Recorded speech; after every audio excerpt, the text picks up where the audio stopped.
episode sebelumnya atau di episode tadi yang baru aja kita tonton, kita bisa melihat bagaimana perjuangan Rianti untuk bisa mendapatkan kode, mendapatkan clue siapakah Kenzo dan juga siapakah Cynthia itu sendiri. Nggak bisa dipungkiri juga usaha inilah yang benar-benar dilakukan oleh Rianti untuk bisa benar-benar membuktikan apakah Kenzo ini anak kandungnya Cynthia atau bukan. Ya sama aja seperti ketika dulu kita melihat bagaimana Rianti yang melakukan hal ini tuh kepada Mutiara. Untuk ke make sure aja, Rianti tahu oke, Kenzo ini memang anaknya Bu Cynthia, tapi gimana caranya buktiin ya biar menghilangkan rasa penasaran. Itu yang pertama. Yang kedua, supaya Rianti bisa cari cara untuk bisa merahasiakan semuanya. Dan yang ketiga ya tentu aja untuk gimana caranya mensiasati kalau Kenzo ini jangan sampai berpikir kalau Cynthia ibunya, dan Cynthia jangan sampai berpikir kalau Kenzo ini adalah anak kandungnya. Kenapa? Karena Rianti yang belum siap. Tentu Rianti pun juga punya perasaan di masa depan pasti bakal ngebongkar masalah ini. Karena balik lagi bagi Rianti nggak ada seorang ibu yang pingin kehilangan anaknya. Nggak ada teman-teman. Seorang ibu mau senakal-nakalnya anak akan selalu menganggap anak itu ya anak-anak walaupun udah sedewasa apa. Dan ini pun juga terbukti. Rianti pun juga menyadari kok. Dengan Cynthia yang ternyata terbukti adalah ibu kandungnya dari Kenzo, itu aja tuh udah ngebuktiin kalau memang sekarang tuh Rianti tuh lagi menghadapi karmanya yang masih belum habis. Bayangin loh, dulu ngerebut suami orang dari orang yang bernama Widuri. Bayangin teman-teman. Terus tiba-tiba Widuri ngambil anaknya Mutiara sehingga Rianti selama 20 tahun merasa anak perempuan yang meninggal. Ternyata anaknya masih hidup. Itu tuh karma yang pertama. Terus karma yang kedua apa? Ngambil Kenzo yang mana Rianti berharap Kenzo ini bukan anak siapa-siapa, ternyata anaknya Bu Cynthia yang mana wajahnya mirip banget dengan Widuri. Ini aja udah karma kedua, mungkin bakal dapet karma yang lain lagi. Ya wajar teman-teman ya. Justru itulah bukti bahwa ketika kita melakukan sesuatu hal yang tidak terpuji, tidak baik, atau dalam tanda kutip dalam hal ini dalam dunia sinetron sebuah kejahatan, pasti akan mendapatkan karmanya atau mendapatkan sesuatu ganjarannya. Karena ya seperti biasa, kalau kita punya niat baik akan berakhir baik, kalau niatnya buruk pasti bakal berakhir buruk juga. Dan inilah terbukti juga bagaimana kita bisa betul-betul ya memahami dan juga melihat bahwa memang Rianti di sini pun juga mulai merasa gemetar sebetulnya. Yap, kita balik lagi ngebahas bagaimana proses Rianti untuk merecovery semuanya. Setelah Rianti pada akhirnya tahu siapakah Kenzo, siapakah juga Cynthia, tentu ini menjadi PR yang sangat berat bagi Rianti untuk merahasiakannya. Makanya di awal tadi Mimin bilang, di masa yang akan datang Rianti pasti sudah memprepare supaya gimana caranya untuk jujur dan ngaku di depan Cynthia maupun juga Kenzo. Kenapa? Karena rahasia ini nggak bisa dirahasiakan seperti bagaimana Rianti merahasiakan Mutiara.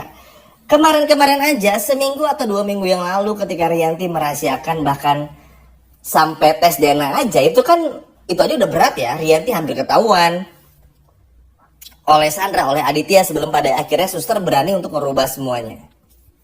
Itu aja bikin deg-degan kan. Dan bikin Rianti pun juga kayak nggak bisa berkutik, nggak bisa hampir benar-benar pasrah lah. Tapi untungnya masih ada Dewi Fortuna atau sebuah keajaiban yang datang dan muncul sehingga pada akhirnya bisa memperbaiki semuanya. Dan terbukti Rianti ini di atas kertas negatif jadi ibu kandungnya Mutiara. Ya, karena kalau sampai terlihat positif maka akan sangat bahaya. Rianti bakal kehilangan banyak hal dan lain sebagainya macamnya. Nah itu aja yang mana rahasia ini tuh cuma diketahui Rianti sama Mutiara aja tuh bisa ketahuan gitu loh. Tiba-tiba surat kertas dari Suster Sally tiba-tiba ada di tangan Sandra lah. Ini kan bayangin, itu aja tuh nggak pernah menjadi hal yang terduga kan. Akan selalu banyak hal yang tidak terduga nih teman-teman ceritanya. Makanya hal inilah yang pada akhirnya bakalan membuat situasi, bakalan membuat banyak hal tuh betul-betul pasti akan bertentangan pada ujungnya. Nah ini juga yang bakal terjadi kepada Rianti dengan menghadapi sikap dari Cynthia maupun juga Kenzo itu sendiri. Bayangin, jadi gini, begitu Rianti pada akhirnya mengambil sampel DNA dan juga menyerahkannya ke rumah sakit, memang Kenzo di sini dan juga Cynthia nggak tahu, cuman sebatas curiga aja. Tapi kita semua tahu Kenzo tuh nggak sebodoh itu dan Cynthia tuh nggak sebodoh itu. Cynthia dibantu oleh Dikta, dibantu oleh Mutiara, bahkan Kenzo juga benar-benar membantu Bu Cynthia untuk bisa bertemu dengan anak kandungnya lagi. Nah, ini tuh peluang lebih besar ketahuannya dibanding dengan rahasia Rianti sebagai ibu kandungnya Mutiara akan jauh lebih besar peluang Kenzo, peluang Dikta, peluang Mutiara, hingga peluang Bu Cynthia untuk tahu siapakah Kenzo, siapakah Bu Cynthia. Makanya rahasia ini tuh akan sulit banget dijaga sama Rianti. Makanya gak heran kalau mungkin dalam beberapa hari ke depan atau mungkin at least di minggu depan, semua orang bakal tahu kalau Kenzo ini tuh adalah anak kandung dari Cynthia. Gak heran kenapa, karena susah buat ngejaga rahasianya. Memang yang ngelakuin tes DNA-nya adalah Bu Rianti. Tapi kita semua tahu, Kenzo aja udah curiga tadi. Ya nggak teman-teman, Bu Cynthia pun juga sama.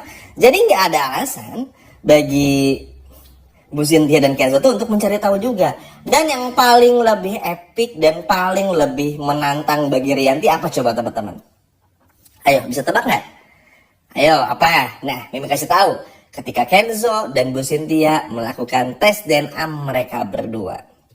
Mungkin Kenzo selalu berpikir, kayaknya nggak mungkin. Karena ya mau gimana teman-teman, dari kecil, dari bayi, hidup bareng, pasti nggak akan pernah ada perasaan atau bahkan feeling ya.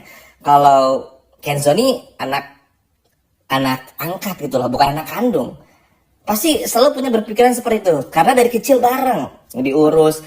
Terus juga nggak pernah ada omongan Kenzo ini anak kandung atau bukan. Jadi ya udah, ya pernah sih ada obrolan itu beberapa waktu yang lalu. Cuma kan itu kayak dianggapnya bercanda aja. Tapi kan selama ini pun juga Kenzo ya taunya keluarganya ya Aurel adiknya, Aditya bapaknya, Rianti ibunya, udah that's it gitu loh. Gak ada yang lain selain itu. Tapi begitu tantangan ini datang, Kenzo pada akhirnya kan bisa sadar juga, bisa ngerasain juga kalau memang gak pernah ada ikatan yang begitu dalam antara dirinya dan juga Rianti. Dan Rianti pun juga kelihatan banget lah. Makanya kalau dari awal tuh kalau teman-teman perhatiin ya, perhatiannya Rianti sama Kenzo, apalagi sebelum Rianti ini tuh sayang sama Mutiara dan tahu Mutiara adalah anak kandungnya, Rianti ini tuh cuma manfaatin Kenzo supaya rumah tangganya ini bisa bertahan dan supaya perusahaan ini bisa tetap jalan. Udah, itu deh dua hal yang kita lihat dari awal episode pertama sampai sebelum Rianti tahu Mutiara anak kandungnya. Itu fungsinya Rianti kepada Kenzo, manfaatin Kenzo supaya pernikahannya awet dan supaya perusahaan jalan dengan harapan uang tetap jalan bagi Rianti. Udah itu aja teman-teman. Makanya sekarang tuh bakalan bener-bener berbeda banget, dan ini yang harus dihadapi oleh Rianti. Kita lihat akan sekuat apa Rianti menahan rahasia ini, karena dengan banyaknya orang utamanya Kenzo dan Bu Cynthia yang udah mulai curiga, ini akan berbahaya bagi Rianti itu sendiri. Dan mau gak mau akan ada satu momen di mana Rianti jujur sejujur-jujurnya dan mengakui jika memang Kenzo bukanlah anak kandung Rianti dan juga Aditya. Sekian video dari Min dan sampai jumpa lagi.